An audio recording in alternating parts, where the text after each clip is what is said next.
Madam Chair, we are now live. Good evening and welcome to the Town of Ajax Accessibility Advisory Committee meeting for Wednesday, April the 20th, 2022.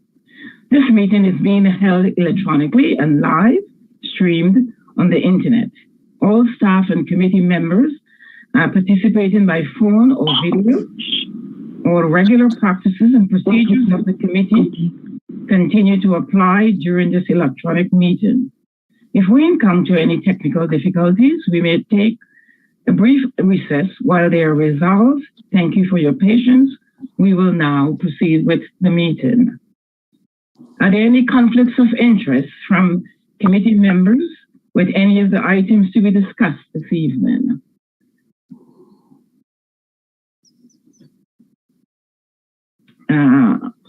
Seeing none, thank you.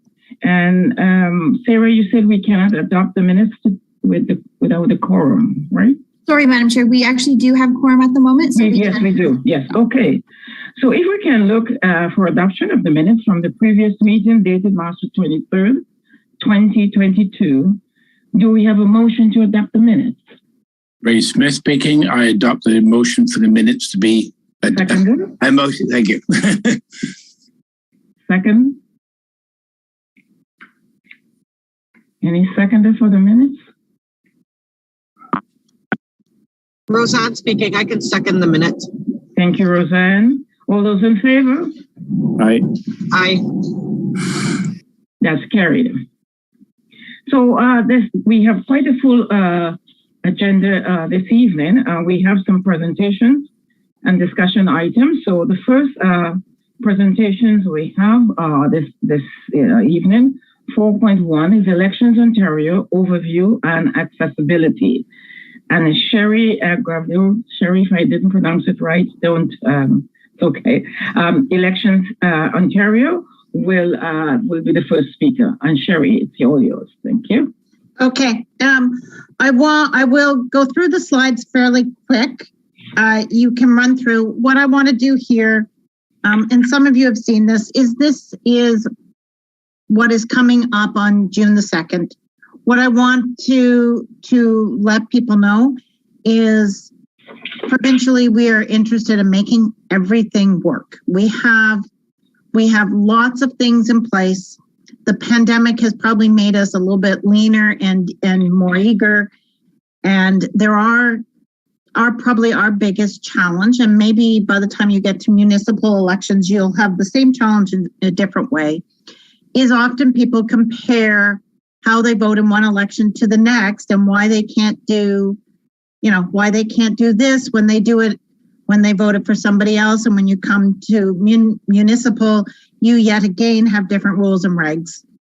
And that's just what's in the bylaws. Anyway, as we start, we want to make voting easier. Our entire mandate is to ensure that anybody who's 18 or over can vote as we move forward. And if you want to just page through, you already know, Sarah, maybe you want me to, you already know who I am.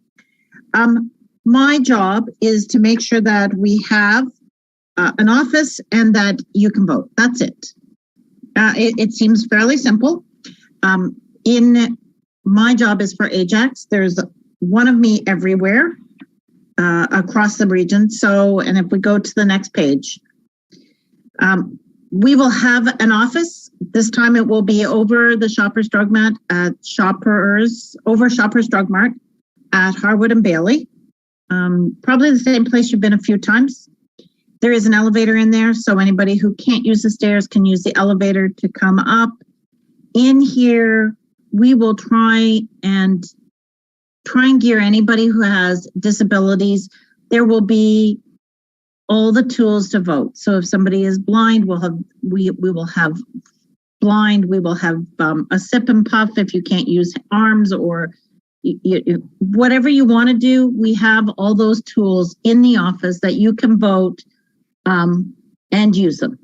Okay, so that is what we're looking for theirs. Besides that, we have lots of ways to vote. Probably the big one here that I want to focus on, the most of them, and that is we will come to your house. If anybody calls and wants to arrange a home visit because of COVID, they can't get out, or there's too many of this or too many of that, we will come to you.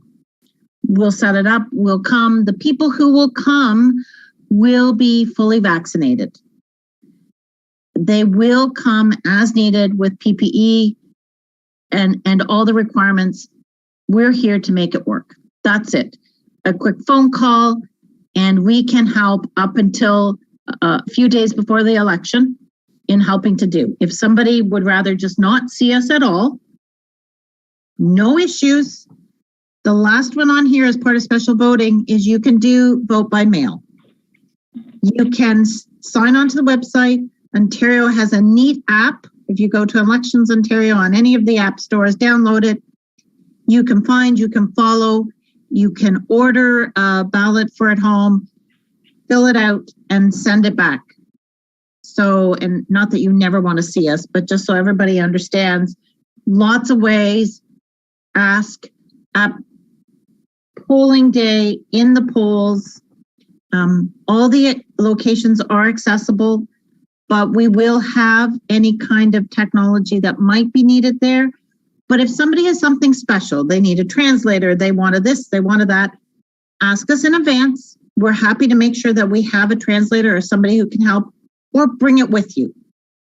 I don't think we all know what an election is. We can go through, we know the governments, we know where we need to live. You get to vote. I have no issue. It's private. Okay, whatever, we're going to work with you and whoever comes to make sure that you have your options. Next one. Registering. Lots of ways to register. This is get out to people. Any communication you have people check. Go to the system online, check that you're on the system. Go to the app, check that you're there, come into our office, come in and vote, but whatever you want to do. Once you are 16, we want you on our list. So we don't want to miss anybody because they forgot they turned 18. Don't know how that happens, but get on our list because then we will automatically send you, when you're 18, a vote card. Next. Okay. You can pass out the registration, but the app, I have to say, for maybe not for all of us, but for many, there's an app. It's cool. I downloaded it and it will tell you when candidates register in Ajax. If you live in Ajax, if not, it will tell you for other places. Whichever your ridings are. Next. Okay. This is what you need to do. Nope, you can go ahead. I mean, this is what we're talking about. Make sure you're registered. How do we vote? The big thing I would say here, we try and make it really clear, is some people may need some help. This card, when you get it, will have everything you need. It's the same, the online, the app on your phone might be a bit more friendly and we can use it. People look at the wrong line, maybe go to the wrong place. Provincially, any advanced poll you can walk into in Ajax and vote. You don't have to go to a certain place and make it happen. So we will have them at the community centers and in the office so that it can do. The voter, and if you don't get the card, go online. Follow the signs. Especially during COVID, it's really important. People are looking for that. ID. Pretty well everybody carries them, but you know what? I've run in lots of people who, I'm out biking, can I vote? I don't have any ID. Somebody can vouch for you if they're in the same area. But all you need, photo ID, your Vic card.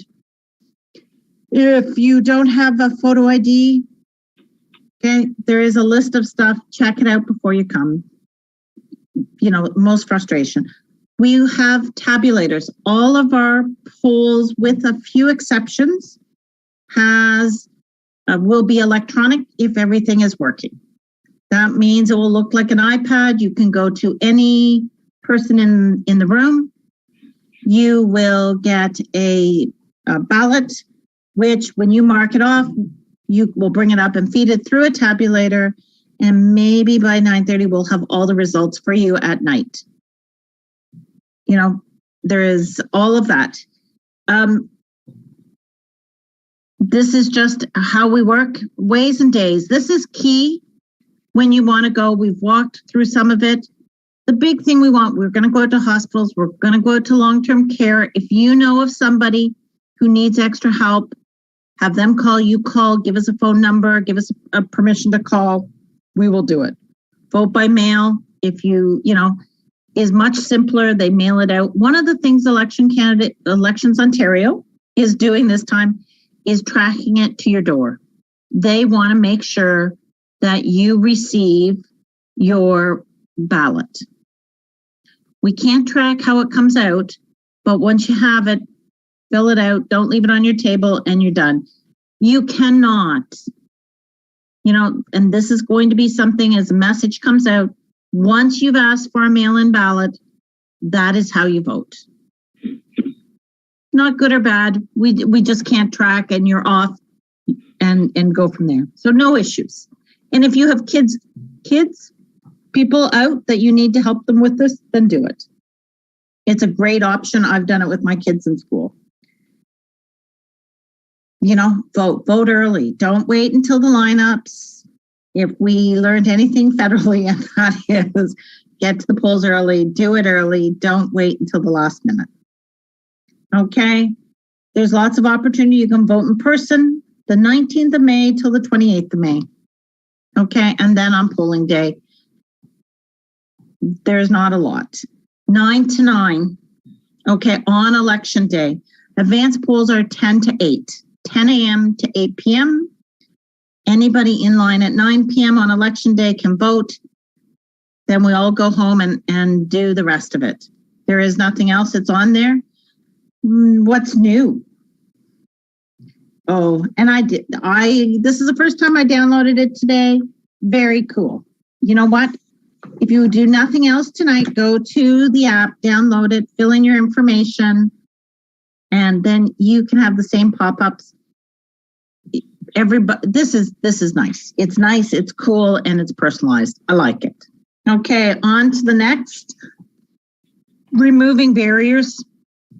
We want to work. Like if there's anybody who has any issues, whether it's hearing, it's, you know, pick it. It doesn't even have, I'm going to watch how I phrase that. We're here to help everybody. If you struggle with crowds, you know, we'll help make it work. Make an appointment, come into the office. We can help do it individually. We can, you know, I can't say enough about, let us work to make it the right experience, because that's all we're looking for. There's lots of tools. If you need to know what they are, you can ask. Anybody will spend the time that you need to make it work. There is no barriers. There are no barriers to voting in mind. So, you know, it's just a case of asking. We may have to, and if you're not sure, ask us on the phone. We will make sure that we have whatever you need, you know, and if we don't have it, like we don't have every language in the office, but we can help. If there is somebody who really wants to vote, we can make that happen. So we don't have in Ajax that I'm aware of any Indigenous voters that have this, but it's always a focus. We are here for everybody, whatever it is, and we'll take what we do have here.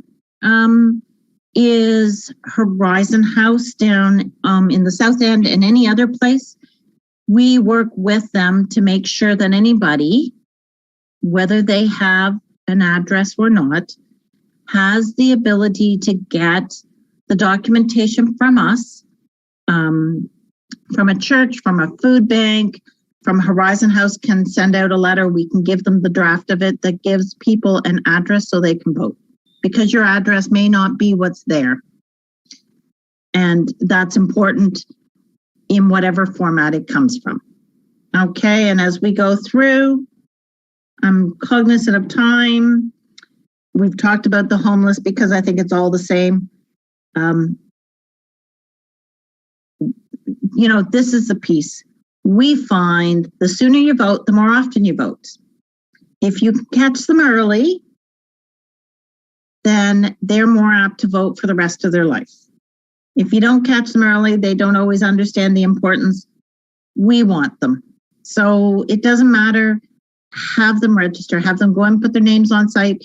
My kids were actually excited when they got their congratulations, you're 18 from the elections, because then it reminded them they needed to vote. They were very excited. I don't know as shallow as my kids are, but that's what they were excited about. As we move forward, we're wrapping it out. By June 2nd, kids who might have been away are home, but you may have family that are going away, who are out of town or out of the country. They can sign on and get ballots mailed to them. They can, there's lots of options here. I know my kids, I am a big proponent of voting, or at least having the option. So I help make sure that they get a location or a place they can go and pick up a ballot or where they can vote. It's key. Jobs. If you have a day, I have a job. All of the polls will have technology, but the other really key thing that we've seen in the last 2 years is that we need lots of people who just help in and around. There is all the protocols around COVID, and we will be cautious of that as we move forward. Okay, and we will continue. There is, we will have barriers, we will have masking, we sort of have a little bit of everything depending on what the Chief Medical Officer of Health says. And I have to say, federally and this time provincially, the town has been a huge help. Being accommodating and allowing us to do the things that we do and access into the buildings to continue and to work with us when you have other things planned. Wow. And I know that sounds silly, but it is a big thank you, because you don't understand it until you get pushed back in other places. And I really appreciate the support of the town that they have done, because no matter what happens, it just works. And I appreciate that, because every time we run into something a little bit new and different. If you have questions, I'm happy to answer. I'm here to answer. If you have groups, we have an outreach group at elections headquarters that want to connect with you. They're just running a little bit crazy as we get to May 4th when the office will open. They're just trying to finish all the last minute, and a lot of it is last minute as they're trying to incorporate any COVID and making it as current as it can be. And that is the differences. So Chair, I'll turn it back to you. Thank you, Sherry. Thank you so much. Thank you very much. Any questions for Sherry? Ray Smith has a question. Yes. Couple of things. I love what you're talking about, and I've worked with Elections Ontario before, so I know I know the things you go through to make things accessible. I love your phrase, there are no barriers to voting. I think we should capture that one. I'm just hoping that, I know you guys do a good job. I'm sure it'll be marketed. I do belong to the Probus Club of Ajax. Mm-hmm. I'm hoping that information can be shared with both Probus or all seniors clubs in Ajax, because that's valuable information. Lastly, I'm just hoping, I know you're talking to the converted, which is fantastic, but I'm hoping that, I know it's a dream come true if it does, hoping we can educate the people who are running for elections, the candidates, because, sometimes they're not educated. So that's my few things, my comments. So Ray, the only thing I would say, and I have little to do with candidates, but if there is a message that you want to send back through Sarah and she wants to collect them, I do have a meeting or two meetings where I do a one-way to candidates, more so to give them the Election Ontario information that they need as they move forward. But if there is something that I can help without putting me into a spot, I'm happy to do. You're right. Every bit that helps, the more we work together, the easier it makes. And we have lots of newbies in this for candidates this year, no incumbents. So we'll be educating them all again. Sarah, if you can, through the chair, if you can send that to me, I can forward it to the Probus clubs in both Probus clubs in Ajax. No problem. Thank you. Any further questions for Sherry?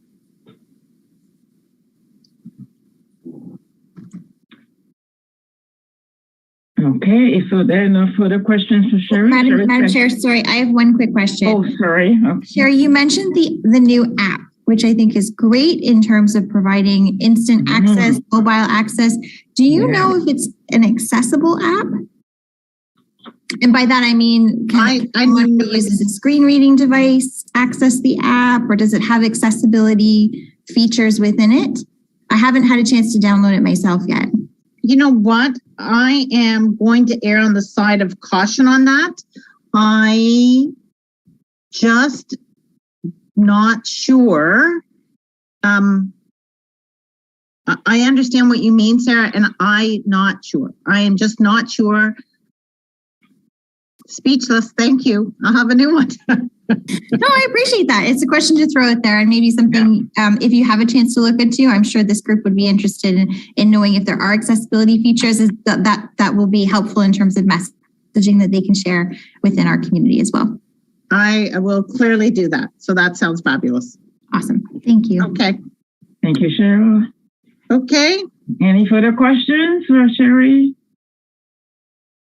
So thank you very much, Sherry, for your updates on Elections Ontario overview and accessibility. And, and thank you again. And we will move on to 4.2. Thank you, Sherry. Thank you. Bye. Parks and Recreation Master Plan. And we have Dave Meredith, Director of Operations and Environmental Services, and Chris Vida, Director of Recreation, Culture and Community Development. So Dave and Chris, take it away. Well, thanks everyone. Good evening. And just as Sarah puts up the presentation there, thanks for everybody attending tonight and anybody who listening on the live stream as well. Not only that, but I think for your future feedback and review of a number of the items that we're going to talk about tonight in terms of upgrades to our parks and our facilities within Ajax, and knowing that when the time comes to take closer looks at plans and construction and things like that, we look forward to receiving the feedback from the committee. So if you could go to the next slide, please. So the purpose of the Rec and Parks Master Plan. So this is a 10-year plan that will take us through to the year 2031. It updates our 2007 Master Plan document. Goes without saying that document's out of date right now. And there's been a lot of changes to Ajax with respect to demographics, sector trends, requirements from an accessibility perspective when we're talking about parks and facilities that we'll want to ensure are reflected within the updated plan. Helps create a vision for us for some key amenities and elements within town that support parks and recreation, specifically the Pickering Village Community Center and Arena, a new concept for the Ajax Community Center, as well as phase 3 of the Audley Recreation Center. It also helps with us, as well as our community partners, provide a mix of recreation parks and facilities, ensuring we've got something for everybody within the town. And in total, there are 48 recommendations that will be brought forward for implementation and consideration through our normal budgetary processes. Some of the notable elements, as I mentioned earlier, three major multi-use community center improvements and redevelopments ACC, MCC, and ARC, containing arenas or indoor aquatic facilities, gymnasiums, and fitness centers. We also have over 215 hectares of active parkland within Ajax, 47 fields, 24 diamonds, a cricket pitch, 17 courts, 19 basketball courts, 6 splash pads, 80 playgrounds, a whole lot of indoor and outdoor recreation amenities throughout Ajax that we currently oversee. So some of the benefits of recreation and parks in order to support those are the mental, physical, and emotional health of our residents, social cohesion and the feeling of connectedness with neighbors through the community and others throughout the town. It helps improve both our economic development and tourism through Ajax, as well as helps ensure our environmental health and the resiliency of the facilities and amenities that we're constructing in the future. So in terms of community engagement, presently and going into the development of this draft master plan, we had over 2,000 residents and stakeholders and town representative engaged with providing us feedback on the plan and help develop the plan that we put forward for you today for review. It shows a number of statistics, including 600 community survey respondents, over 1,400 In My Opinion Hub page visits.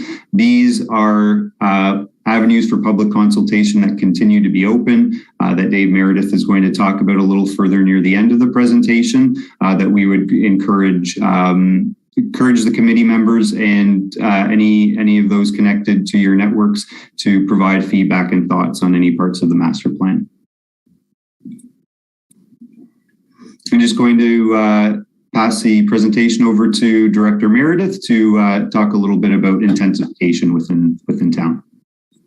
Thanks, Chris. Thanks, Chris. I'm just going to spend a moment just to talk about the way in which this master plan has been positioned. As mentioned, the last master plan was approximately 15 years ago, and at that time, the town was still experiencing a lot of growth, a lot of greenfield development on vacant lands with the construction and building of new neighborhood and community parks.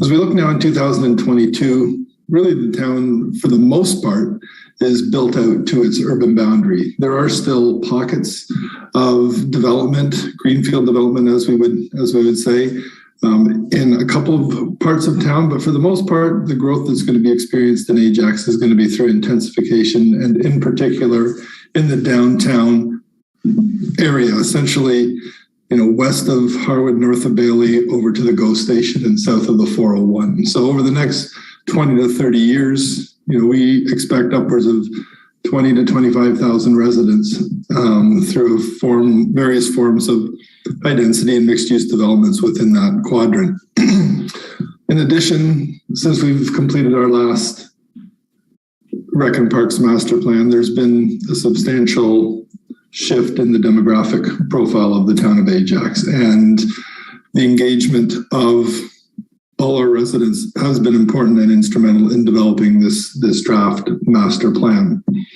So that's really a lens in terms of how we're positioning the town. We're looking at the next 10 years as it relates to infrastructure, investments, program development, and so forth. If we could go to the next slide.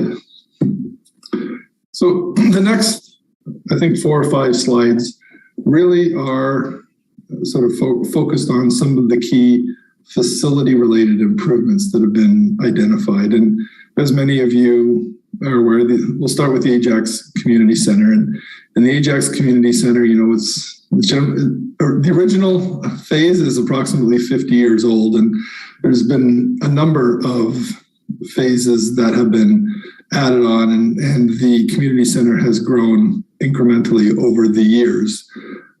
Probably one of the highest priorities within the Rec and Parks master plan is really going to be sort of taking a fresh look at the Ajax Community Center in the context of the growth related needs, the need for increasing the functionality of the space that we actually have within town, enhancements to the Aquatics and the fitness center, the introduction and addition of a gymnasium, which will provide an opportunity to reinforce cross-programming. And there's a multitude of design considerations that we need to look at as it relates to the Ajax Community Center. As many of you are aware, there are a number of barriers that do exist from an accessibility standpoint within the Ajax Community Center. So part of the overall look of the redesign is how do we take advantage of a significant renovation to the community center, which would ensure that it meets all accessibility requirements.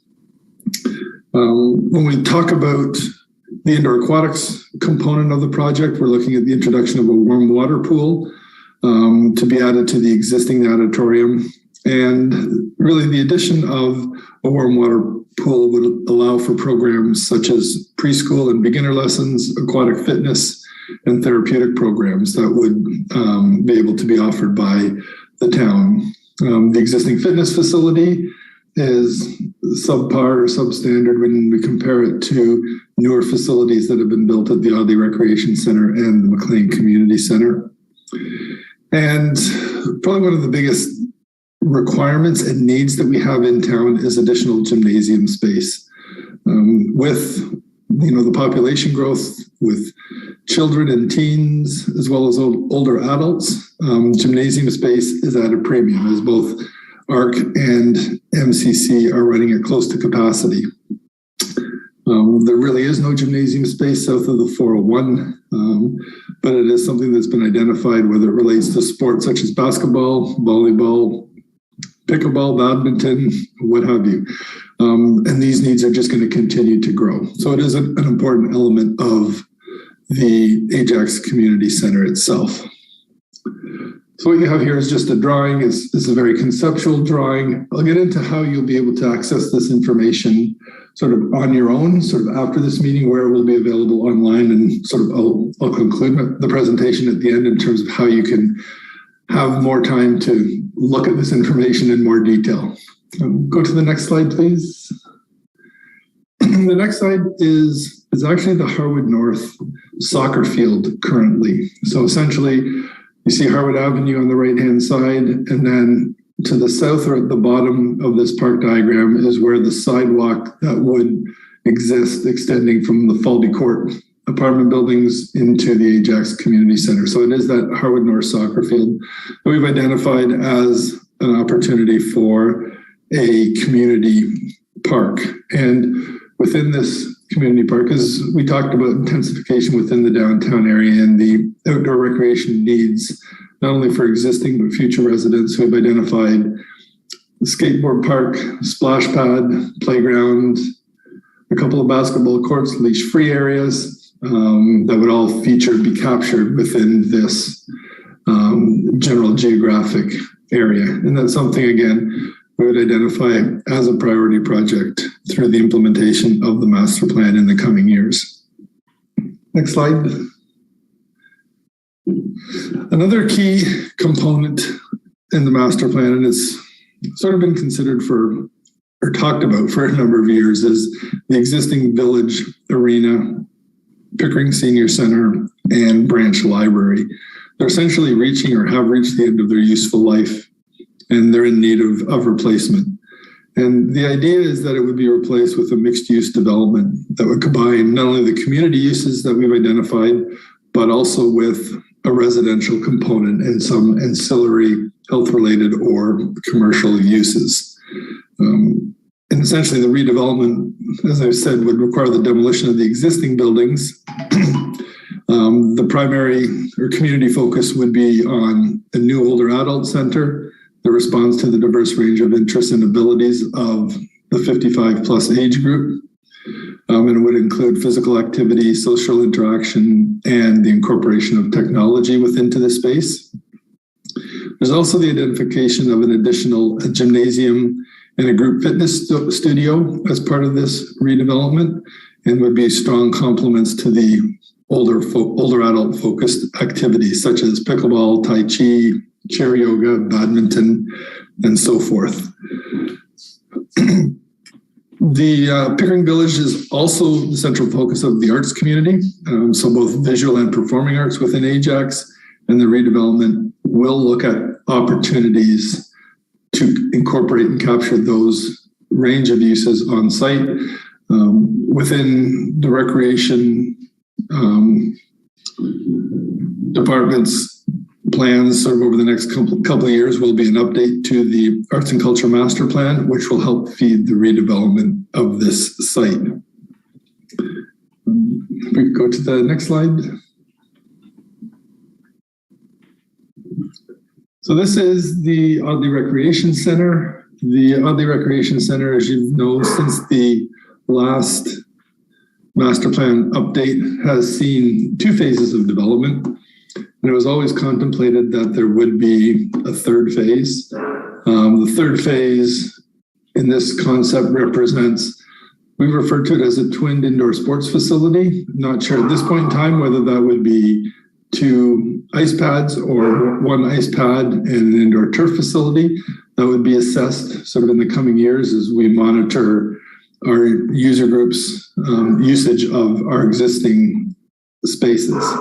There would also be an indoor walking track or running track within one of the facilities. It's something that we currently don't have in town, but has been identified as a future need.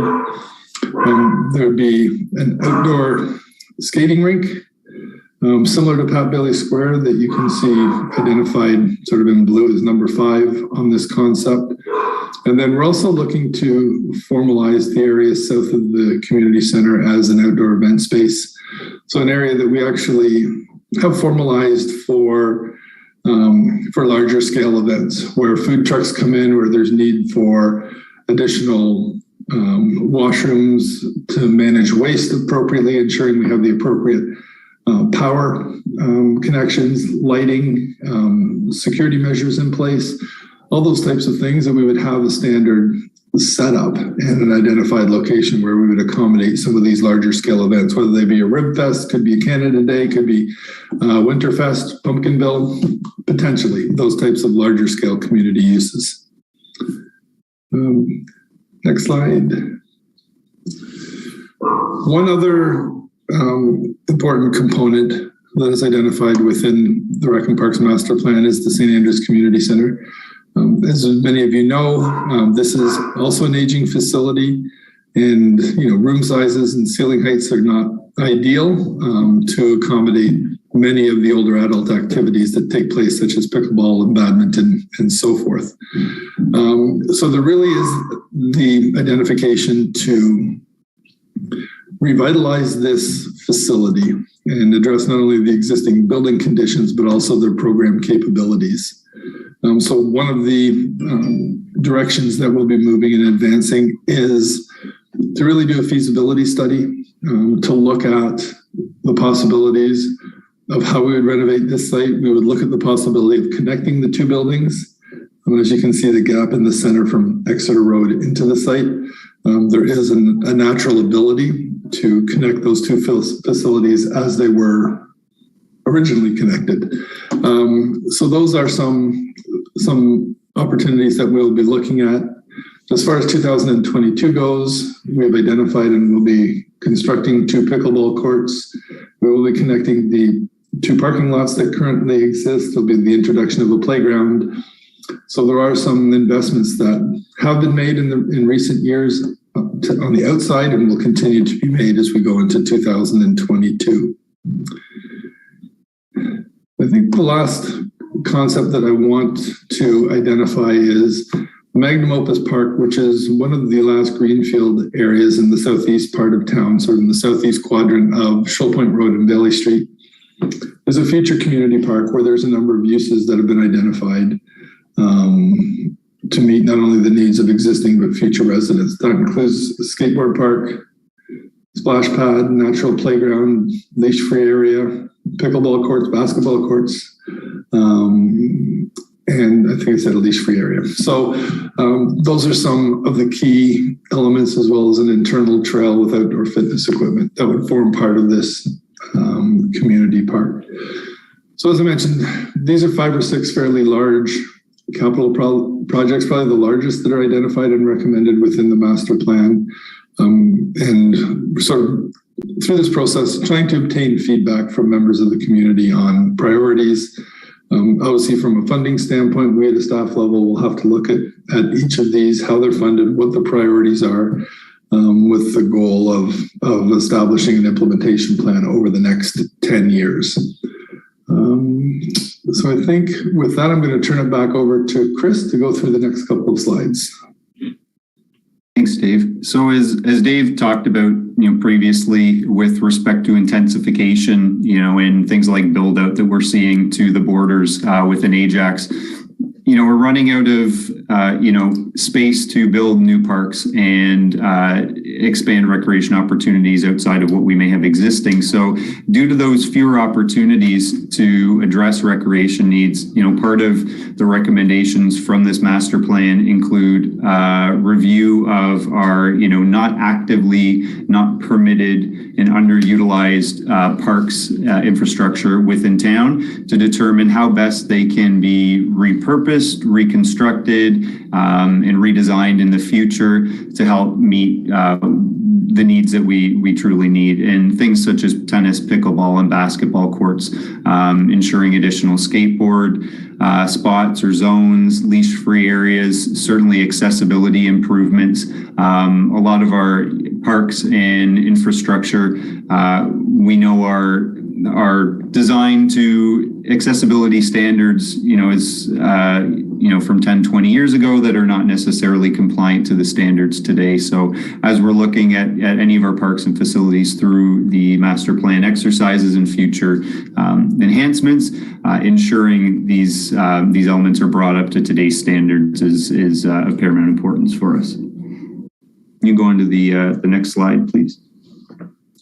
So a number of candidates for park repurposing are brought forward through the Rec and Parks Master Plan. This slide identifies a handful of what we would say as, the higher priority parks in terms of how we would look to prioritize which ones we would focus on in the future. But our Crothers Marsh Neighborhood Park, Imagination, Forest Ridge, Nottingham, and Westney Heights are 5 of the more prominent parks that we have identified within this plan, where we currently see, a lack of active permitted uses within the spaces, which oftentimes are reflected by the amenities that are currently within those spaces and how best we can repurpose those spaces to ensure they're better meeting the needs of the community.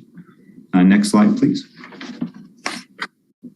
So outside of, some of the physical infrastructure and capital projects that are addressed in the Rec and Parks Master Plan, there are a number of policy and process related recommendations as they relate to supporting a number of groups within Ajax, but specifically youth and seniors, and what can be done moving forward to ensure we keep things like our youth-friendly designation and commitments up to date, and ensuring the commitments that we've made there we follow through on. As Dave alluded to, looking at the Village Senior Center and the Pickering Village Community Center and the reconstruction of those spaces to ensure they provide spaces not only for our seniors, but youth as well, as it relates to Village Arena specifically. Feasibility analysis as well to review whether the current model makes sense in terms of the management and oversight of those seniors groups, and whether a town managed, town operated model would be something we would look to move forward to in the future. Sorry, you can go to the next slide now, Sarah. Thank you. One of the other recommendations within the plan is taking a look at the existing infrastructure that we have within community centers and what we can do to enhance and ensure they better reflect the current needs and the future needs. So that includes refreshing the functionality, the aesthetics for the halls and our meeting spaces. And when we're taking a look at these pieces, ensuring we're taking a look through an accessibility lens to ensure that they're inclusive spaces, that they're spaces that are barrier free, and where those exist presently, what might be able to be done to modify them to ensure those barriers are removed. Dave also mentioned earlier updating the Community and Arts Master Plan, something that we will look to bring forward through the recommendations of the Rec and Parks Master Plan also. And also identifying how we further support local sport development through the policy and staffing within the department. We have that includes repurposing staff portfolios to ensure a specific focus on sport development, ensuring that we're best situated to support the sport community within Ajax. Next slide, please. I'll just turn it over to Dave to discuss next steps, as well as a review of how you can go about leaving your feedback through the IMO page hub. That's great. So, yeah, just 2 quick slides, and then we'll turn it over to questions and answers. Really, this process started back in 2019. There was, as Chris mentioned, significant community engagement that took place in terms of coming up with the identified town needs over the next 10 years. And then we took a pause from mid-2020 to 2021 until we kickstarted the master plan development towards the last quarter of 2021. So it's really led us to this point where we've now put together a draft master plan with a number of recommendations, and we're really at the community outreach or community consultation phase primarily through the month of April, with the hope that we can present the final master plan to council through General Government Committee in May. If not May, then June at the latest. So just depending on timing and sort of where we're at in terms of refinements or changes that we need to make to the plan itself. So we're sort of in that home stretch from a plan development perspective, but we're really just trying to validate the recommendations, making sure we're not missing the mark on any of the directions, that we're not missing components that should be addressed as part of the master plan. So there's an opportunity for anything that is not captured to be identified as well. So if we go to the last slide, I can just speak briefly of how you can obtain more information and how you can more formally provide feedback. And the screen is sort of split into 2. On the left-hand side, you'll see an image of the Audley Recreation Center. And just to the right of the Audley Recreation Center image, you'll see documents. And the first item under documents is the Rec and Park, the draft master plan in its entirety. So that's a 100 and some odd page document. So the entire document is there for your download, your review, should you wish to read through it, sort of page by page. Below that is a file that features all of the concept plans, not only the ones that we went through in tonight's presentation, but there are some additional park concepts that are incorporated within that document itself. So that will be the drawings, the site plans, the floor plans that you will hopefully be able to view at a legible scale that you can digest and provide your comments. As mentioned, you can see the key dates. Then we had an online public meeting. We've met with various advisory committees and have a plan to present this to General Government Committee or Council in May of 2022. You'll see both my information and Chris's contact information provided below that as well. So now if we go to the right of the screen is where the more interactive part of the IMO page is. And what you'll see a map with a number of icons on them, and you can click on any of those icons and it'll take you to that site and additional information. Or an easy way to do it is where you see on the left-hand side, Ajax Community Center, then Pickering Village, Audley Rec Center, and so forth. You can go, and I think there's 18 of them in total, 18 locations. So you can click on that or click on the more info button on any one of those projects. It's going to take you to the site in terms of where it's located in town. It will then generally describe what is being proposed at that location. You'll have the ability to download the documents sort of within that area as well. And you will also have the ability to leave comments as it relates specifically to that. So if you're into Ajax Community Center and you go into more info, there will be a feedback box. So you can provide your comments specific to the Ajax Community Center. You can go back into more info for Pickering Village redevelopment and go in and leave your comments on the Pickering Village redevelopment. So it's very direct. There's a very direct relationship between your ability to provide comments as it relates to each proposed development. There are also, I believe there's 8 or 9. So some of the larger projects, so whether it's the ones that you see here on the screen, there's also an audio clip. So when you go into those locations, again, going into Ajax Community Center, there will be an audio description of what is being proposed sort of within each of those facilities and as part of each of those projects. So that is,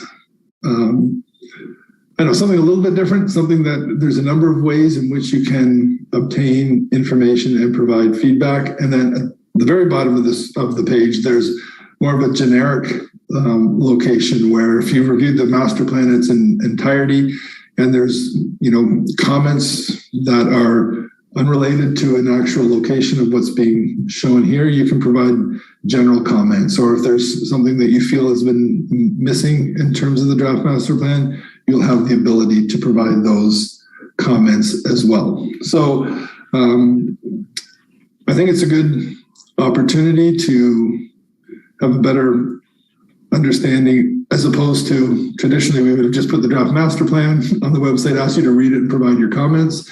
So we've really tried to pull out what the key recommendations are to focus your attention, but by no means does that mean don't go through the document, because there's other things that are in the document that you may find that you wish to comment on as well. So I'm interested to receive feedback in terms of how we've developed the IMO page, but it's something that we've attempted for the first time that we think is a little more user-friendly and is a little more informative and a little more interactive. So having said that, I think that generally concludes our presentation, and I know Chris and I are both more than pleased to answer any questions you may have. Thank you so much, Dave and Chris.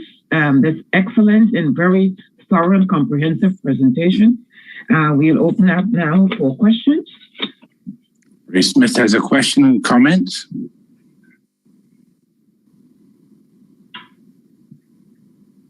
Can you hear me?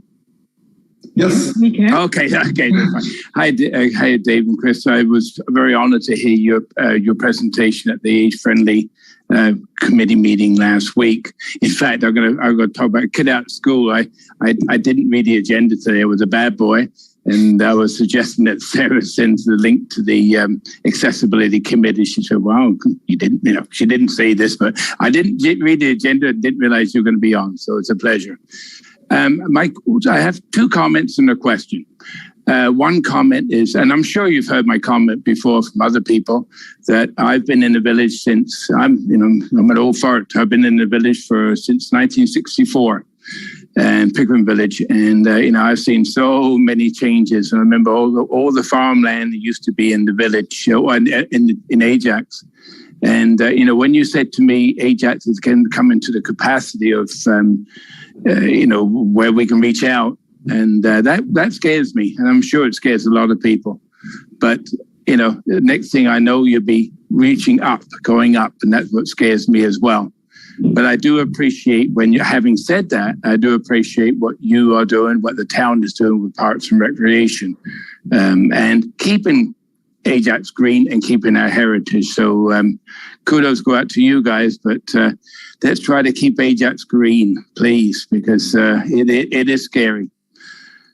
The second point I have, and I don't want to go into it, because I'm sure you heard of plenty of it, and speaking about the Pickering Village and the Pickering Village Senior Center. Very concerned about the details and when it's going to come. If we, the age-friendly committee and accessibility committee, and Probus and the seniors committees can be involved in that decision making. The more the merrier, because we have, we want to get this done as well, but properly.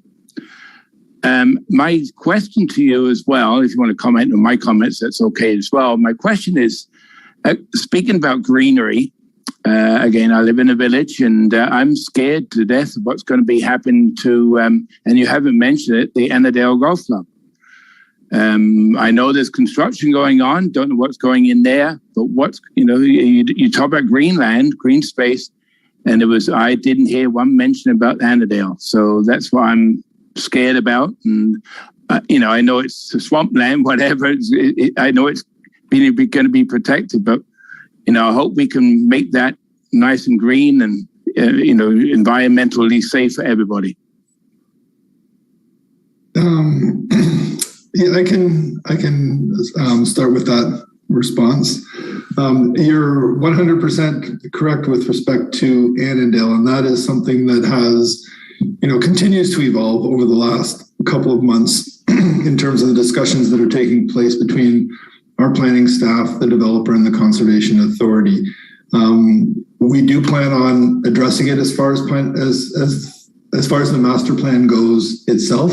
So that is an amendment to the plan that we will be making, because you're quite right. There is an opportunity for where the discussions have gone to date is, as you know, there is a large percentage of that block of land that is within a floodplain that will remain green, and that TRCA is very interested and active in terms of restoration plans, and there's interest that we have from a municipal standpoint in terms of walking trails sort of through a portion of that area, especially understanding the connection from the village down Church Street under the 401 bridge over to the GO station, and the future high density development that we're going to see in and around the GO station that's going to take place over the years. So we view Annandale as being a critical green space in terms of that connectivity.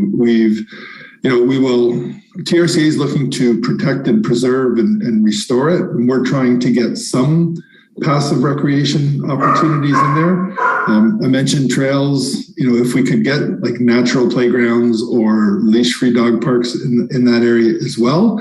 I'm not certain whether we'll get the okay from TRC, but those are the discussions that are ongoing. So we do view sort of the green space around Annandale being very important. But in the vicinity of the clubhouse and the upper parking lot, there will be a large industrial building there, so it will not be green. So I think you'll see a split. But as you know, sorry, that is my dog in the background. I apologize. But the bulk of where you'll see the industrial, a large building, similar, maybe not quite as big as the Amazon building that you have on Salem, but we're talking something not much smaller than that. So it's fairly substantial, but that would essentially go from Bailey Street north to where the parking lot is. And then sort of where that parking lot is then to the tracks would sort of still remain in an open space state. So hopefully that addresses and indicates that there is a significant portion of green space that will be retained on Annandale. Thank you. Catherine, and you have your hands up there? Yes, I have two questions about, first one is the warm pool going into Ajax Community Center, which is great. Will it have an accessibility lift like the big pool? I think as we, Catherine, that's a great question. I think as we, get further along into the detailed design phases of the ACC pool, it's when we'll take a look at what makes the most sense. I don't know that the existing lift at the ACC pool would be something we would want to see necessarily in a warm pool. I think we can probably improve upon that and get some better ramped access, get some better railed access, right? So I think those are specifically the types of the types of amenity improvements we would look to address when we look at reconstructing the ACC pool. And certainly that would be, something we would look to come back to this committee on, hopefully to review and get feedback and thoughts on what our design would ultimately look like. Great, thank you. And the other question I have is all this concern about the sports facilities. Why is the part of the Ajax Center, the 2 soccer fields, being converted to a park? So I can answer that. I think so. There's 2 things. One, it's understanding the intensification that's going to take place within downtown Ajax over the next 20 to 30 years and finding a sizable green space opportunity for existing and future residents, which this, I guess, Harwood North soccer field is well positioned. So from our standpoint, and as Chris mentioned in one of his slides, where we've got some repurposing of neighborhood parks, whether you saw Imagination, Nottingham, where there are existing soccer fields, Forest Ridge, where there's a baseball diamond, Westney Heights, where there's a baseball diamond. A lot of these existing sports fields have a usage rate of about 10%, right? So it is sitting vacant a large percentage of the time. We have an inventory of soccer fields around town that if we closed Harwood North soccer field, we have inventory elsewhere in town to allocate and provide to soccer user groups. So those are conversations we need to have with the soccer groups themselves, because it does change their locations. But I think from the town's perspective, we're looking at sort of balancing and managing the inventory of sports fields and ensuring that we are providing opportunities for existing and future residents to utilize our park space more efficiently than we currently are. So if we've got, and I'll use Westney Heights and Forest Ridge as an example, if they're being used at less than 10% of the time, that's a couple acres of land that's sitting there generally unused. And if that was to be recaptured as a leash-free park or a splash pad or whatever, where you've got 20, 50, 100 local residents attending and using that field. It's also about, and Chris through Recreation in recent years has completed a strong neighborhood strategy. And what we've understood is that parks can play a much greater role in getting people out of their houses, connecting neighbors, getting neighbors to get to know one another. So the type of uses and repurposing of parks that we're looking at is an attempt to do that, as opposed to trying to give people a reason to go to the parks. Whereas if you're sitting like a one-dimensional baseball diamond or soccer field is not conducive necessarily to family going to that park and participating and getting to know your neighbors. So there's a bigger discussion and picture in terms of where we're trying to go and how we're trying to maximize the benefit of our park space. Okay, sounds good. Thank you. Roseanne speaking through the chair. A couple of years ago, when Tracy Vaughn was still around, I was invited to one of the planning, I can't remember what been a part of the strategic plan of, I'm assuming, where that was when it was communicated that Annandale was going to be demolished and such. And that housed a lot of the Ontario curling championships. And I know there was just mulling around of where Ajax could have that kind of facility again, those 9 curling pads and such. Is there anything in the works, anything in discussion about having a curling facility in Ajax? There is nothing identified or recommended within the master plan to replace those curling or that curling facility. It's not that common for municipalities to sort of take a lead role and run or operate a curling facility. Generally, they are clubs that are formed like Annandale, like Whitby and Oshawa, and those that that exist and currently run, but it's not that's been identified from the town's needs assessment in terms of replacing curling in Ajax. Oh, okay. Thank you. That was a wonderful presentation, though, from both of you. Thank you. Any further questions? Sarah?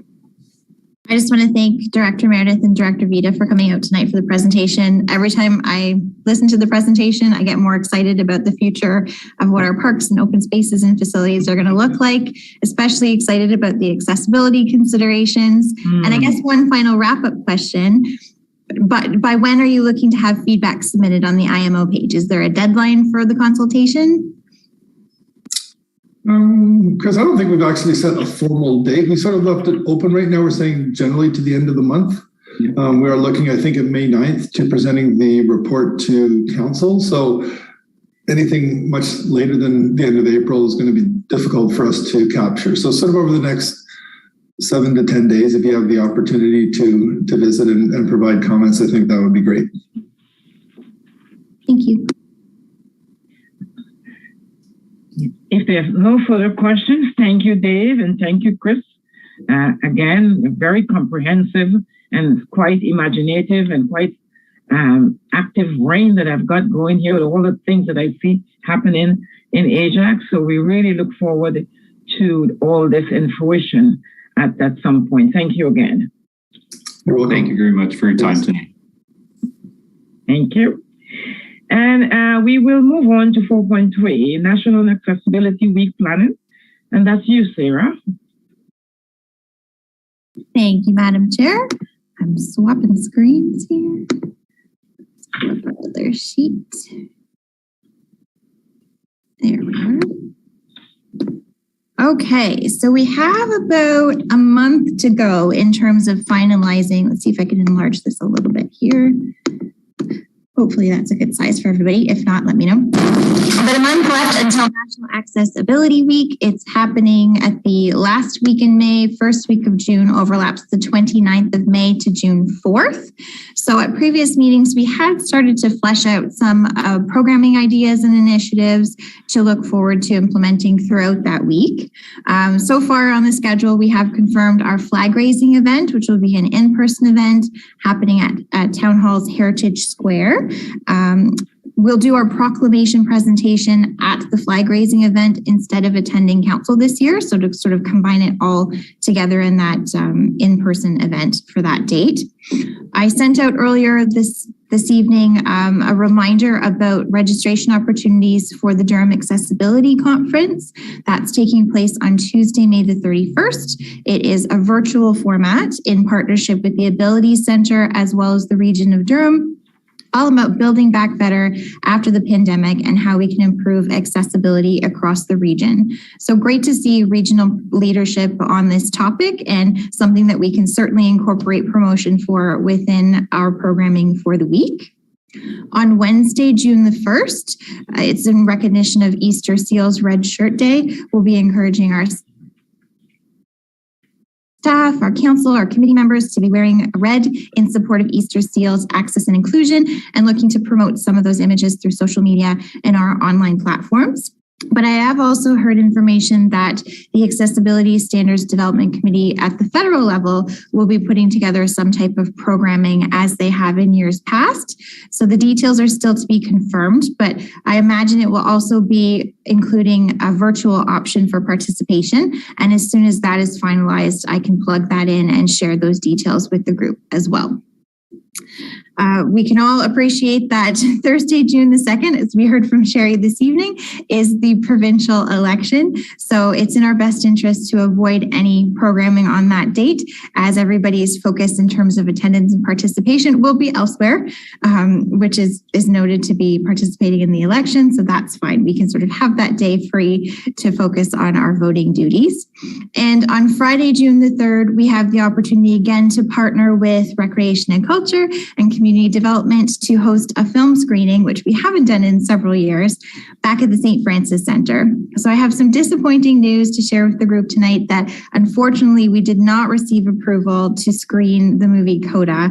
As wonderful as the film it was, Apple did not accept our application. I think they're keeping a tight grip on it. They have some other promotional ideas for it in the near future. So that's an opportunity we will have to look to revisit at a later date.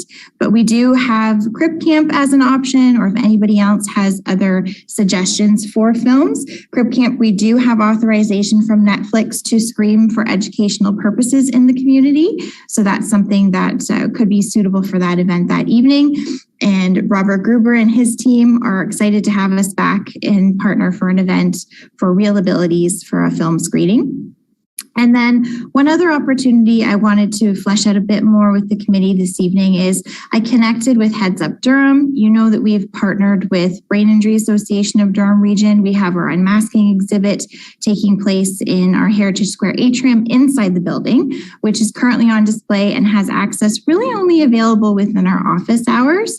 So thought it might be a nice idea to offer a weekend, sort of an open house for people to be able to drop in on a Saturday afternoon and have that facility entranceway open and accessible for people to stop by and see the masks for those that might not be able to make it during the weekdays or when our business hours are normally closed. So it would give you a sort of an extra opportunity to see the exhibit. Heads Up Durham is interested in even coming out with an information table. I even have been in touch with one of the artists of the masks that we have on display just to come out and be there to field any questions and share information about the program. So if there's interest in participation from this committee, I'd certainly be welcome to pursue that and see if we can make that happen. The tentative date would be June 3rd, but it also coincides with June being Brain Injury Awareness Month. So we're not necessarily stuck on that particular date because we have the full month, but it's nice because it does sort of dovetail with National Accessibility Week as well and can kind of promote both of the initiatives at the same time. We also talked about having our IMO page updated with different resources. And I know Ray has shared some resources from the CNIB and perhaps having a community engagement component, a contest, if you will, or if you wanted to participate and learn a little bit more about access and inclusion. We had the trivia questions that were used last year at our family trivia nights that we might be able to revisit and refresh and revise and maybe put together an accessibility prize pack or something of that nature. And of course, look at highlighting the accessibility considerations and inclusive programming here at the town through our social media messaging during that week, talking about our beach mat access. We have our beacon navigation system here at Town Hall, and then looking towards the future, the installation of our communication boards in our 3 park pilots locations. So that's what we've got so far. I do have to say that taking on anything really more outside of what's currently programmed will be quite a lot in terms of managing because we are a bit of a smaller team, but happy to take feedback on what we've got so far and any interest in anybody's participation. So toss it back to you, Madam Chair. I think she's thinking. Any questions for Sarah? Through the chair, Ray Smith speaking, I have a compliment. I think that's bloody very good. My goodness, it's fantastic. I was going to say about the boards, but you mentioned that. You mentioned everything I was going to ask a question for. So, no, it looks good, sir. And again, I agree with you. I wouldn't go far. That sounds fantastic for what we planned for. The only thing I would suggest. Instead of having, on June 2nd, I agree with, we don't say anything, but I like Sherry's comment about, there's voting is no, what was it? No barriers to voting? That's a great idea. Just something simple, just a little message. Yep. Just a reminder to vote, and there are accessible ways to vote, and to help your message. And we're not promoting anything, just, thank you. Good. That's a great idea. Any questions? How is I know as chair. Yes. As chair, I am not to say very much, but I really want to, for the Accessibility Week on this year, we've fallen within the 4 years of election. Is it any thought of having, I suppose it's too late now, for an all candidates meeting to talk about how they will address accessibility within Ajax or Turin? You know, it's a very interesting thought, and it's something that has come up at the table when we've been discussing our elections planning. It's unique in terms, and Sherry kind of touched on it a little bit in her presentation. The role of the municipality is fairly unique in terms of what we can and can't do in terms of candidate engagement. We're sort of the players that are have to keep distance to those candidates that are running, but at the same turn, we're there for information and resources where we can, right? So I'd like to take that back and explore that a little bit further, because I think that there's definite merit in it, and whether or not it's something at the committee level, at the municipal level, even if it's one of our news postings during that week about tips for candidates or something like that, to make sure considerations that they can make when they're campaigning or things of that nature. Or it doesn't even necessarily have to fall within the week. It would be great to do so. But I think that there's definitely something that we could chip a little bit more at to develop some information and resources for candidates, because it's sort of that gap piece, right? The municipality doesn't get involved in the individual campaigns of the candidates, but yet there's an information gap in terms of how we might be able to help educate and provide information on how they could improve accessibility. Yeah, I think it's vital, because accessibility is such a big issue now, especially the Asian population and all that. So it doesn't have to be an entity of the town. It's an entity of what do they think of accessibility? How would they move accessibility forward so that everyone within the community feels that they're part of the community? Inclusion, right? Yeah. No, that's great feedback. I'm happy to take that back and explore a little bit further in our section and report back to this group. Any further questions? So, Kay, hi, Kay. Hi. Do you know if the library will be doing the story time again this year? Storytime, from what I understand, is an ongoing program. Whether or not we have the opportunity to partner with them, I could reach out to Eileen to see. Would that be something that you would be interested in? Sure. Yeah, I'll do it again this year. Yeah, we do it usually.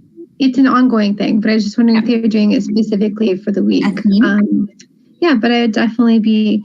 I can help out virtually during the week. But not in person. If you're wondering those things.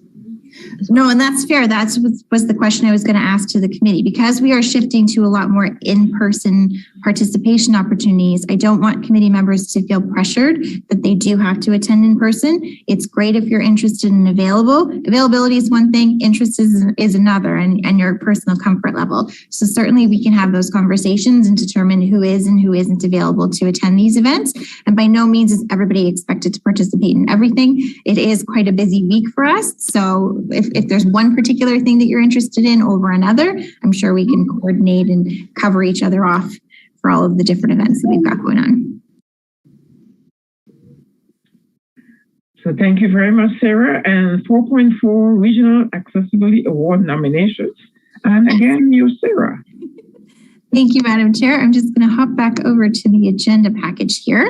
So included as an attachment within the agenda package was a letter from the Regional Accessibility Coordinator calling for nomination of Regional Accessibility Award nominees for the 2022 year. We do have a deadline until August, but that's not super helpful because our meetings wrap up in June. So I did want to remind the committee of the opportunity that we have to put forward a nominee and sort of get the gears turning now, as over the next 2 meetings, we'll have to look at finalizing a particular nominee if the committee is looking to submit something formally. So we'll have to have that decided on by our June meeting at the latest, if not at our next meeting next month in May. So I know we're missing a couple of people, or a couple of people had to duck out a bit early tonight. So I will circulate this again by email, and we can sort of get that conversation going and perhaps come prepared to discuss in more detail at the May meeting to put something in place for May or June. But if anybody has any ideas or suggestions, feel free to share now or shoot an email and we can start circulating those ideas amongst the group.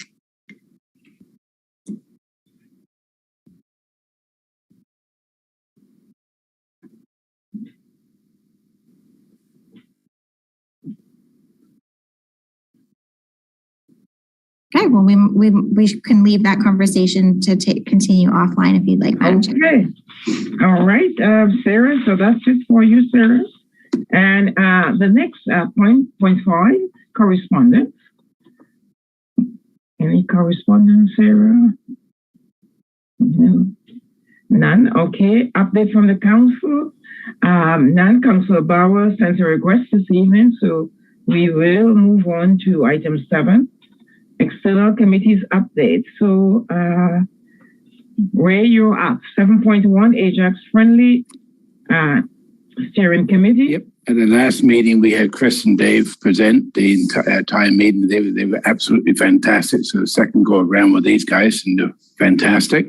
There was as I mentioned, there was a discussion, a fairly lengthy discussion about the senior center to be built in the village, and hoping we can get some, involvement in the planning of it as well. It was quite concerning, but other than that, that's my report from the Age Friendly Committee. There are events coming up, in-person events, and we've been working with Laura Ray to get these things going. So hopefully next meeting we'll probably give you more information. Well, I will give you more information.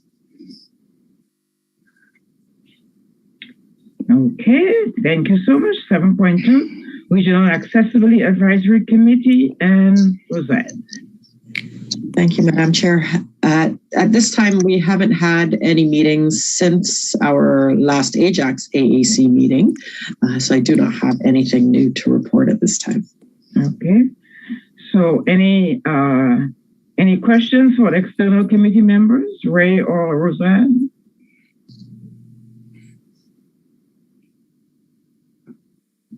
So if there are no questions, we will move on to point 8, other business.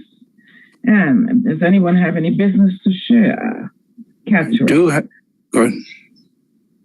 I don't know where to put this in, but I learned from my daughter, and I thought it was a great thing for this committee to know. Is I guess the other week was ASL week for American Sign Language. And she informed me that one of the podcasts that we listen to is called Crime Junkies.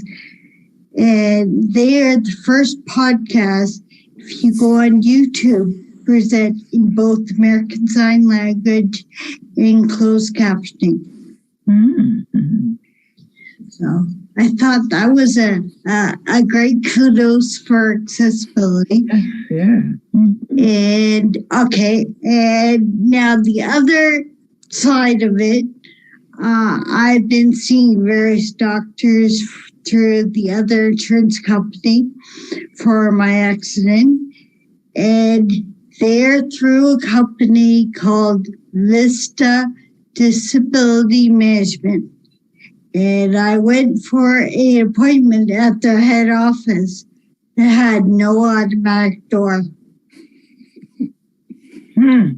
So I think that's a little ironic when you're promoting accessibility. Were they in Ajax? Pickering. Yeah. Ajax does better. I like when they promote it and then they don't do it. I hope social media. Yeah, I've got to tell you a little story. I love to tell stories, but I live in a 2-story house, and I had to get lots of furniture moved from my top story to my bottom and vice versa, from bottom to the top. I'm not going to go into details, but I didn't want any friends or family to help me because I didn't want them to get hurt. I wanted a professional to do it. So Ray went and spent some money and had 2 men in a truck come and do it. Well, they were absolutely fantastic. And before I came, I was talking to the salesperson who came to my house, and we were talking about accessibility and, disabilities. And he said, my goodness, we've never talked about, 2 men in a truck and helping seniors and helping people with disabilities. So I think they want to do marketing about accessibility and disability rights. So, with moving as well. So that's a good news story. And unfortunately, the 2 men in a truck came from Pickering as well. So I know it's a national company or international. So, but I'll let you know some more information later on. Question for Sarah. Now you say June's the last meeting. I won't be able to make June. So I have a question for you about in-person meetings. Are there any considerations for in-person meetings? I know it's a scary time right now. And also when we do leave, of course, it's at the end of the term. So I guess can you maybe let us know about information on ongoing the next committee meetings and voting for the next committee meetings as well. Absolutely. Thank you for bringing that up, Ray. So you are appointed members until the end of February 2023 as a statutory committee. So we wind down our formerly scheduled meetings in June because we normally don't meet over the summer currently during this term. And come September, we're in full election mode. So we don't really have the capacity to host our meetings. That being said, if business arises and we do require a meeting to be held, we have the capability of calling a meeting of the committee. We just don't have them formally scheduled at that time. And that's not to say that as of June, you will not be hearing from Sarah or the town of Ajax any further. We'll be in touch in various ways by email, different consultation opportunities. They'll keep you apprised of things that are going on. Again, this committee can also look to see whether or not there is an opportunity maybe in the fall to get together in person. The directive right now is that all of our committees, including council and its standing committees, are continuing to meet virtually until at least September. So there's not an opportunity at this time. And that's due in large part to the fact that our council chambers will be undergoing a substantive audiovisual tech renovation to allow for hybrid capabilities of having both virtual and in-person attendees for a meeting in the future. So great news to see that capability will be available to us in the future, because I know so many of us have really enjoyed the versatility of being able to connect electronically over these meetings, and that will likely continue in the future with these new renovations. Just might mean that we're not in the River Plate room, we're in the council chambers. And we'll definitely look to get together in some informal capacity before the break. In terms of a recruitment, that we'll be looking at the committee's structure. Of course, heritage and accessibility will continue to move forward as statutory legislated committees with the municipality, but we always do a comprehensive review of our committees and boards towards the end of the term in preparation for anything that might be coming forward for the new term, but we can't start recruitment until our new council is in place. So that will likely be taking place December, January in terms of any information on what committees, if there's any new advisory committees or other engagement board opportunities. And of course, all of our existing members will be informed of such, and information will be available publicly for anybody who is interested in applying. I really would like the opportunity to explore even having a committee open house. If we wanted to have people attend and learn a little bit about the committees, talk to former committee members or members that are interested in returning, and sort of really share that experience, because a lot of people might not know what the role of an advisory committee member is all about. So the more that we can share that with the community, the better. I hope that answered your question. But it sure does. Thank you. Perfect. I will keep everyone informed. Always. Yes, definitely. Always. Any further business or any discussion? I have a really quick one, Madam Chair. It's just a follow-up to last meeting. So great feedback from this group regarding the communication boards in parks. I took back the suggestion, and I think I circulated this by email, but just to put it out there for anybody watching at home, we have added the QR code onto the communication board, and the QR code will allow somebody with their telephone device or an iPad to hover over, and there's an actual audio description of all of the information on the board and all of the words that connect with the symbols on the board. And it's just another layer of accessibility for sharing and communicating that information. And the second point to that project, I know Councillor Bauer was very interested in seeing the project piloted over all 3 wards, as were staff. So we were able to find the necessary budget allocation to acquire 3 signs to be installed, 1 in each of our wards.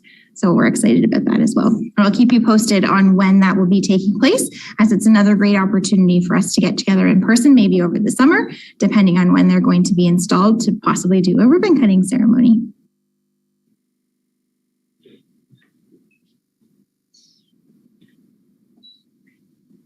Any further questions, guys? About 7:30 now. Any further questions?